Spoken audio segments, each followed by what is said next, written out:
Hi there. Um, okay, so I'm making this video hoping that CS Joseph will watch this. For today, I have reached the conclusion to one of my ponderings that have developed CS Joseph's theories on compatibility. And I'm going to try and quickly and concisely present them.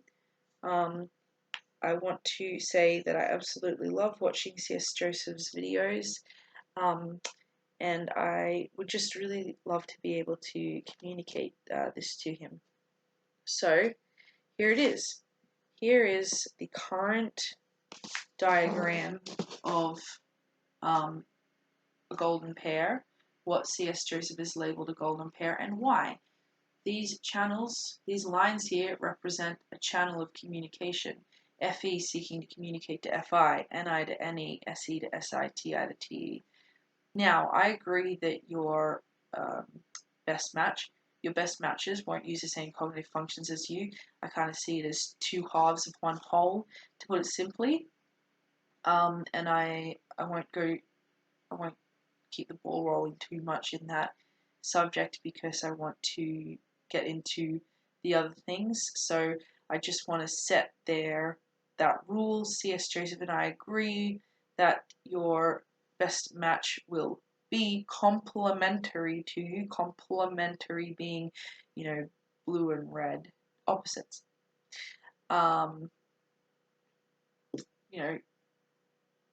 Strengthening your weaknesses and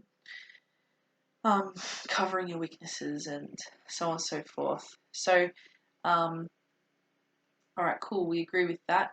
I would just like to say that this picture that shows compatibility is beautiful because when we are seeking truth, we seek these rules and these laws, and when you can find simple rules and laws to explain why something works a certain way or why reality is a certain way, it just makes it's more believable, isn't it? It feels like, if reality doesn't rest upon certain laws, then there's got to be a structure to reality. So anyway, I hope that all that was making sense. So now I'm going to describe why ENFJ's best match is actually an ISTJ, which is what C.S. Joseph would call the bronze pair. So this picture we were just looking at is assuming that FE is looking for FI. It is assuming that NI is looking for NE. It is assuming that SE is looking for SI and TI for TE. And whilst I do agree with that to some extent, I have something new to present. So when you look at someone's brain, cognitive functionally, the cognitive functions working within someone's brain, and when you look at the cognitive function stack for each of the personality types, you see there are rules. FE will never work next to TE. They're too different. Cannot happen. You will not have two extroverted functions next to each other in the stack. You won't have two introverted functions next to each other in the stack. You won't have two intuitive functions next to each other. You won't have two sensing functions next to each other. So on and so forth. So following these rules, we can see which cognitive functions kind of mesh well with one another, which ones appear next to one another.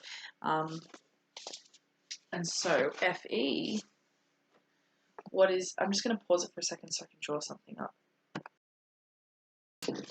Okay, so FE works in conjunction with, I don't know if I'm saying the right word, conjunction, but is ordered with, I suppose is how I'll word it.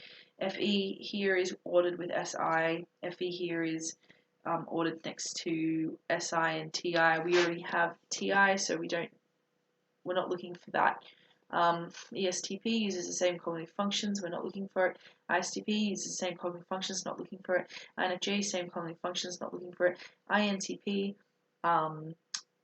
uses FE next to SI, and ENTP uses FE next to SI and TI. So we already have TI. So what this extroverted feeling hero is missing from its life is introverted sensing hero. Now, if you follow this same pattern down the board, you will find cognitive function stack of ISTJ will appear, which is awesome. And I'll just show you how that works with NI. So NI works with TE, SE here. We already have SE. INTJ, NI works with TE. INFJ, NI works with FE. Already have it. ESFP, NI works with TE. ISFP, sorry, point at TI. ISFP, NI works with TE. SE, where we have SE, ESTP, same functions, ISTP, same functions. So here, this NI parent is looking for TE parent. And we can continue this pattern down. We'll find that this particular SE is looking for FI, and this TI is looking for NE.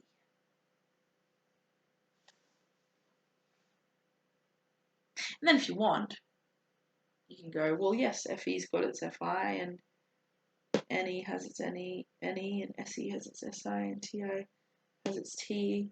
They're all there having fun together, but I would say these are the cognitive functions that work most smoothly together, and these are the cognitive functions that they're missing from their lives.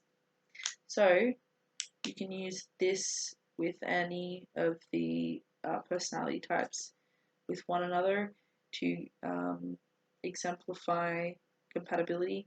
I will draw a picture of ENFJ with INFP.